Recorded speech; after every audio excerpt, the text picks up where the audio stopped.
Hi friend, मैं आज आपको बताने वाला हूँ हमारा जो स्मार्ट लॉन्ड्री आपका फ्रंट वॉशिंग मशीन 959 सीरीज का उसको डेमो फीचर्स आप कैसे दें। ठीक है, उसका जो फीचर्स है आप कैसे कस्टमर को एक्सप्लेन करें, उसका हर एक फीचर्स कस्टमर को कैसे एक्सप्लेन करें। जैसे मैं इसका जो डेमो इंस्टॉलेशन जो प्रोसेस है वो मैं ऑलरेडी मेरा पहले वीडियो में बता चुका हूँ, ये 2-3 वीडियो में, कि आपको जो बेसिक चीज़ें फॉलो करना है। प्लग पॉइंट 16 एम्पीयर का प्लग होना चाहिए। ठीक है, ड्रेन पाइप जो है हमेशा ये 80 to 100 सेंटीमीटर हाइट में होना चाहिए। जैसे आप एक बार दिखा दो पेशेंट में, जैसे पीछे में फिक्स होता है, तो ये जो मशीन है वो ऐसा ही जो हाइट में रहता है इस हाइट में एक बार होना चाहिए। ठीक है, इस हाइट से कभी भी इसको हटाना नहीं चाहिए। ठीक है, क्योंकि ये 80 to 100 सेंटीमीटर पीछे जो ट्रांजिट बोल्ट होता है 1, 2, 3, 4, ये जो ट्रांजिट बोल्ट है इसको हमेशा रिमूव करना है बिफोर स्टार्ट द मशीन। ठीक है, इसका बटन कवर लगाना है। तो बटन कवर कभी भी लगाओ आप, तो बटन कवर लगाने से पहले आपको ट्रांजिट बोल्ट नहीं हटाना है, पहले बटन कवर लगाना है, उसके बाद ही आपको ट्रांजिट बोल्ट हटाना है। नहीं तो क्या होगा, आप बटन कवर लगाने के टाइम हम मशीन को हिलाते हैं, ठीक है, तो उस टाइम क्या होगा, ड्राम आपका इधर उधर हो जाएगा। तो वो चीज़ आपको नहीं करना है। और आपका बटन कवर आप कैसे यूज करोगे, ठीक है, कैसे लगाना है वो मैं आपको बता रहा हूँ आगे। ठीक है, तो क्योंकि इसका जो बटन गार्ड है थोड़ा सा पहले जो हमारा मॉडल आता था उससे थोड़ा डिफरेंस है, तो आप उसको कैसे लगाए वो मैं आपको वहाँ पे दिखा दूंगा। बटन कवर अगर फिक्स करना है तो बटन कवर को आपको पहले ऐसे पकड़ना है, ऐसे पकड़ के वहाँ पे रेस्ट करना है नीचे में। रेस्ट करने के बाद इसको ऊपर की तरफ खींच के सामने की तरफ हल्का कड़ी खींच लेना है। और यहाँ पे 2 स्क्रू है, एक दाहिने तरफ और एक बाएं तरफ, जो यूजर मैनुअल के साथ में होगा एक्सेसरीज में। दोनों स्क्रू को आपको स्क्रू कर देना। तो बटन कट लगाने के बाद और जो चीज आपको ध्यान में रखना है कि बॉक्स है, ठीक है। फर्स्ट मैं डिटर्जेंट बॉक्स में आता हूँ। इसका जो डिटर्जेंट बॉक्स है इसको खोलने के लिए आपको ऐसे खोलना है और इसमें चारों कंपार्टमेंट दिया हुआ है। अगर आपको पाउडर डिटर्जेंट यूज करना है तो इसको ऐसे आपको ऊपर कर देना है, और ये आपका मैक्सिमम लेवल है, इसके ऊपर नहीं देना है।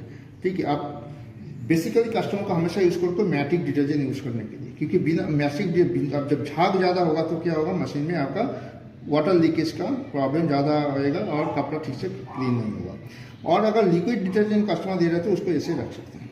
यहाँ पे कस्टमर आपका सॉफ्टनर दे सकते हैं, और अगर कुछ डेटॉल वगैरह ऐसा कुछ दे एंटीसेप्टिक कुछ देना चाहते हैं तो उसके लिए कस्टमर यहाँ पे दे सकते हैं।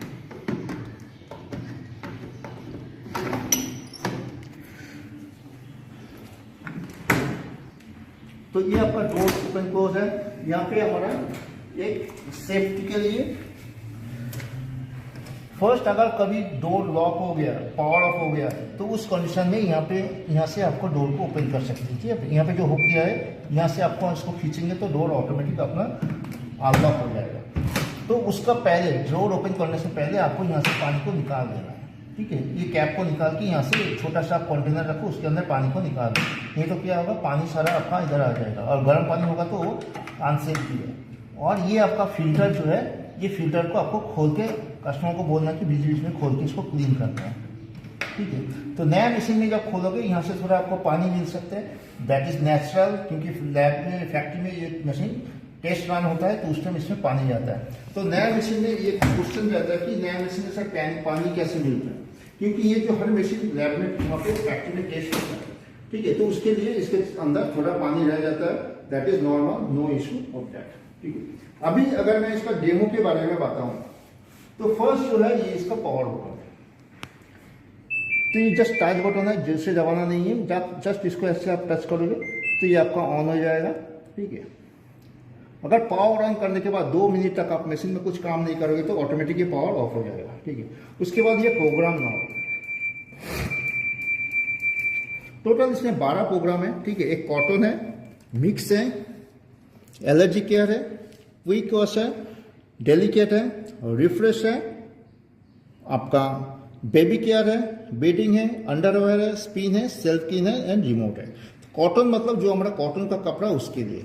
उसके बाद आता है आपका मिक्स, जिसमें आप कॉटन एंड सिंथेटिक दोनों टाइप का कपड़ा आप इसमें दे सकते हैं।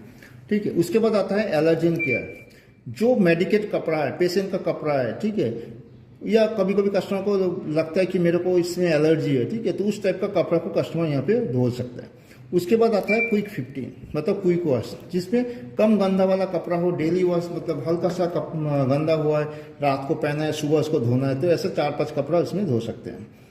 उसके बाद आता है डेलिकेट, जो कॉस्टली कपड़ा होता है उसके लिए ये डेलिकेट प्रोग्राम होता है। उसके बाद आता है रिफ्रेश, ठीक है, जो मान लो कस्टमर अभी सोचा कि मेरा कपड़ा पड़ा हुआ है, इसको अभी मेरे को पहन के जाना है, ठीक है, लेकिन उसको लग रहा है कि इसमें थोड़ा सा स्मेल आ गया, तो डायरेक्ट इसको वो रिफ्रेश में दे सकते हैं। इसमें बिना पानी का वो खाली स्टीम से उस कपड़ा को वॉश करेगा, उसके अंदर कोई क्रीज नहीं रहेगा, उसका ऑर्डर निकाल देगा, ठीक है, और उसको नया जैसा लगेगा। तो हमारा जो कॉस्टली कपड़ा होता है, या जो जैसे मैंने पहले ही बताया कि या सॉफ्ट टॉयज होता है, ठीक है, हमारा ब्लेजर वगैरह होता है, या ड्राई वॉश फीलिंग मिलेगा कस्टमर को ये रिफ्रेश प्रोग्राम में। तो ड्राई वॉश का जो कॉस्टिंग होता है वो भी कस्टमर को बच जाएगा। उसके बाद आता है बेबी केयर, जो बच्चा का कपड़ा होता है उसके लिए बेबी केयर फंक्शन है। बेडिंग, जो हमारा बेडशीट वगैरह होता है जिसमें गंदा जाता है, उसके लिए ये बेडिंग प्रोग्राम है। अंडरवेयर, क्योंकि अंडरवेयर में भी हमारा जाम्स वगैरह ज़्यादा रहता है, ठीक है, ये गंदा ज़्यादा होता है। उसके बाद खाली अगर कस्टमर स्पिन चलाना चाहते हैं तो उसके लिए स्पिन फीचर्स है। उसके बाद आता है सेल्फ क्लीन। सेल्फ क्लीन है कि ये ड्राम को क्लीन करने के लिए। जनरली इसका अंदर जो होता है हमको हमेशा ये क्लीन लगता है, लेकिन इसका आउटसाइड में क्या होता है कि पानी की वजह से उसके बाहर में सेडिमेंट आ जाता है, तो उसको क्लीन करने के लिए सेल्फ क्लीन फीचर्स है। तो एज पर गाइडलाइन आपको हर 50 साइकिल के बाद ये सेल्फ क्लीन प्रोग्राम को आपको एक बार कंप्लीट कर लेना चाहिए, ठीक है। उसके बाद आता है आपका रिमोट प्रोग्राम। जैसे मैंने पहले बताया कि स्मार्ट मॉडल है, तो इसको जब अगर कस्टमर ऐप्स के थ्रू चलाना चाहते हैं, ठीक है, तो उस कंडीशन में कस्टमर को इसको रिमोट में पोजीशन में रखना है, नहीं तो क्या होगा डिवाइस ये ऑफलाइन दिखा देगा। तो हमेशा जब भी कस्टमर ऐप्स के थ्रू चलाएगा, मशीन को ऑपरेट करेगा, तो यहाँ से इसको रिमोट में रखना है, ठीक है। अभी इसमें जो एडिशनल फीचर, इसमें बेसिकली कि ये ऑटो इंटेलिजेंस फीचर्स है। कोई भी प्रोग्राम आप, ठीक है, कोई भी प्रोग्राम आप सेट करो, डायरेक्ट आप स्टार्ट कर दो, मशीन आपका उसका बेस्ट जो फीचर्स है उस हिसाब से वो काम कर देगा। उसमें जो जितना टेम्परेचर चाहिए, जितना स्पीड चाहिए, जितना उसको वाटर चाहिए, उस हिसाब से वो काम कर देगा। लेकिन कभी कभी क्या होता है कि कस्टमर चाहता है कि थोड़ा एडिशनल फीचर्स चाहता है, तो this is the additional features, ठीक है। तो फर्स्ट आता है कि डिले। कस्टमर चाहता है कि मेरे को बाद में वॉश करना है, ठीक है, तो डायरेक्ट कस्टमर यहाँ से डिले प्रोग्राम में जाता है, तो आधा घंटा बाद ये बढ़ रहा है, ठीक है। तो 4.5 घंटा, 5 घंटा, जो इससे 5 घंटा हो गया, 5 घंटा मतलब 5 घंटा में बड़ा मशीन पूरा वॉश कंप्लीट कर लेगा, ठीक है। ये जैसे कस्टमर चाहता है कि मेरे को थोड़ा बाद में इसको वॉश करना है, तो अगर मैं 5 घंटा देता हूँ, that means after 5 hours machine will finish the program, ठीक है। उसके बाद आता है स्टीम। जैसे मैंने बताया कि इसमें क्या होता है कि शुरू में मशीन अपना स्टीम से मशीन को धोलता है, तो उसमें खाली स्टीम आता है 60 डिग्री में। जो स्टीम क्या करता है, मशीन कपड़ा का अंदर से जो आपका ऑर्डर होता है उसके अंदर जो डस्ट पार्टिकल रहता है उसको कपड़ा से निकाल देता है। तो उससे एक होता है कि उसका ऑर्डर वगैरह निकाल जाता है, जम्स वगैरह क्लीन हो जाता है, सारा बैक्टीरिया किल हो जाता है, और साथ ही साथ कपड़ा जो होता है उसका क्लीन जो है वो और भी अच्छा होता है। लेकिन ये जो स्टीम फीचर्स है ये खाली ये 6 प्रोग्राम में काम करेगा। एक तो कॉटन, दूसरा आपका मिक्स, ठीक है, तीसरा है कि एलर्जिन केयर, उसके बाद आता है आपका अंडरवेयर, उसके बाद आता है बेडिंग, और उसके बाद बेबी केयर। तो ये जो 6 प्रोग्राम है, खाली ये 6 प्रोग्राम में आपका स्टीम फीचर्स काम करेगा। बाकी जो फीचर्स है आपका प्रोग्राम्स है उसमें ये काम नहीं करेगा। उसके बाद आता है आपका टेम्परेचर।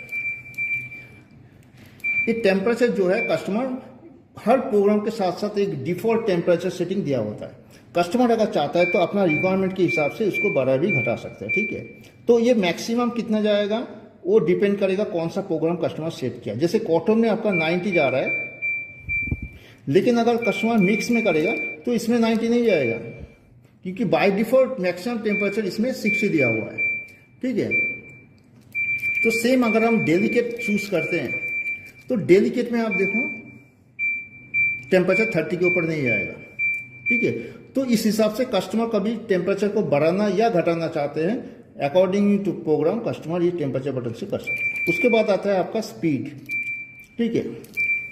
स्पीड जो है आपका स्पिन का जो स्पीड है ये आपका 1400 इसका मैक्सिमम है, ठीक है। तो कस्टमर अपना प्रोग्राम के हिसाब से इसका स्पिन को बढ़ा भी सकते हैं, घटा भी सकते हैं। लेकिन ये चीज़ आपको ध्यान में रखना है, कस्टमर को भी गाइड करना है कि हमेशा हाई स्पीड में स्पिन करना उसका फैब्रिक के लिए सही नहीं होता है। आप जितना हाई स्पीड में आपको स्पिन करोगे तो क्या होगा, आपका फैब्रिक उतना जल्दी खराब होता जाएगा, ठीक है। उसके बाद आता है आपका एक्स्ट्रा रेंज। एक्स्ट्रा रेंज क्या है कि आप अगर एडिशनल रेंज चाहते हो, ठीक है, आप नहीं भी चाहते हो, एक चाहते हो या दो चाहते हो, according to your cloth dirty, कितना गंदा है, ठीक है, उस हिसाब से आप एडिशनल चाहते हो। कभी कभी कस्टमर चाहता है कि मेरा को मतलब साबुन रह जाता है, ऐसे कौन माइंड में एक रहता है, ठीक है। तो उस कंडीशन में कस्टमर एडिशनल रेंज करना चाहते हैं तो यहाँ से वो कर सकते हैं, ठीक है। उसके बाद आता है एक मेमोरी फंक्शन, ठीक है। तो what is memory function? Basically customer चाहता है कि कोई एक प्रोग्राम को अगर सेट करके रख सकते हैं कि जाकि बाद में वही प्रोग्राम को रेगुलर यूज करते हो सकता है हर वीकेंड में या महीने में 2 बार वो प्रोग्राम को यूज कर दे, तो उस कंडीशन में उसको मेमोराइज कर सकते हैं, जो बाद में कस्टमर को जस्ट मेमोरी बटन दबा के उस प्रोग्राम सिलेक्ट कर सकते हैं। जैसे मान लो मैंने कॉटन प्रोग्राम यहाँ पे सिलेक्ट किया, उसके बाद मैंने क्या किया, इसका टेम्परेचर जो है वो मैंने 90 डिग्री कर दिया, इसका स्पीड जो है वो मैंने 1400 कर दिया, और एक्स्ट्रा रेंज जो है उसको मैंने 2 कर दिया। अभी मैं इसको मेमोराइज कर दिया, जैसे स्टार्ट सिंबल आ गया, ये इसका मेमोरी में चला गया। अभी मैं इसको स्टार्ट करता हूँ, ठीक है। तो मशीन मेरा मान लो स्टार्ट हो गया। उसके बाद मान लो मैंने मशीन को, कस्टमर को मशीन को बंद कर दिया, फिर कस्टमर दोबारा अपना मशीन को ऑन किया। कस्टमर चाहता है वही वाला प्रोग्राम फिर चाहता है, तो उसके लिए कस्टमर को कुछ नहीं करना है, जस्ट मेमोरी को दबाना है। तो अभी देखो टेम्परेचर जो है 90 डिग्री आ गया, स्पीड 400 आ गया और एक्सटेंस 2 आ गया, ठीक है। तो इस हिसाब से कस्टमर कोई भी प्रोग्राम को मेमोराइज कर सकते हैं, ठीक है। और उसके बाद आता है स्टार्ट पॉज प्रोग्राम, तो मशीन को स्टार्ट और पॉज यहाँ से कर सकते हैं। तो बीच में कस्टमर मशीन को रोक सकता है यहाँ से, ठीक है। कहोगे अगर हो सकता है कस्टमर लगा कि अभी मशीन को पॉज करना है तो यहाँ से पॉज कर सकते हैं, ठीक है। तो जैसे मशीन स्टार्ट होगा यहाँ पे लॉक का ऑप्शन आ जाएगा, और जैसे आपका पॉज कर देगा तो उस कंडीशन में आपका डोर ओपन होता है, दैट इज नॉर्मल, ठीक है। अगर आप मशीन को चालू मशीन को पॉज कर दोगे तो लेकिन ज़्यादा हाई टेम्परेचर होगा, अंदर अगर टेम्परेचर ज़्यादा हाई होगा तो उस कंडीशन में लॉक अनलॉक नहीं भी हो सकता है, लेकिन फिजिकली ये लॉक होता है, लेकिन ये कस्टमर को नहीं बताएं, क्योंकि इसमें अगर डोर को आप ओपन करोगे तो उस कंडीशन में क्या होगा, आपका मशीन से पानी आपका बाहर आ जाएगा, ठीक है। तो बेसिकली ये हो गया आपका डेमो फीचर्स, ओके। तो दोस्तों ये आपके पास एक नया मॉडल है, ठीक है। इसका जो वाईफाई कनेक्शन है वो मैं कैसे आप करूँ, ठीक है, कैसे उसको वाईफाई कनेक्शन करना है तो मैं आपको आगे बताने वाला हूँ दूसरा वीडियो में, ठीक है। लेकिन एक चीज आपको ध्यान में रखना है, हमेशा कस्टमर जब भी डेमो दे रहे होगे तो यहाँ पे मैक आईडी बोल के मैक आईडी दिया हुआ है, ठीक है। तो एक मैक आईडी को आप जरूर साथ में लेके आना है एप्स कनेक्ट करने के बाद, ठीक है। अगर आपको यहाँ पे नहीं मिलेगा तो आपको टॉप कवर खोलना है, तो डिस्प्ले पेज के बैक साइड में आपको ये मैक आईडी मिलेगा, और सिस्टम में जब भी आपको कॉल को क्लोज करना है तो उस टाइम आपको जो मैक एड्रेस है वहाँ पे आपको ये नंबर देना है, ठीक है, इनपुट करना है, ओके। तो दोस्तों थैंक यू। अगर इसका रिलेटेड, इसका फीचर्स के रिलेटेड कोई भी क्वेरीज हो तो आप डायरेक्टली मेरे को कॉन्टेक्ट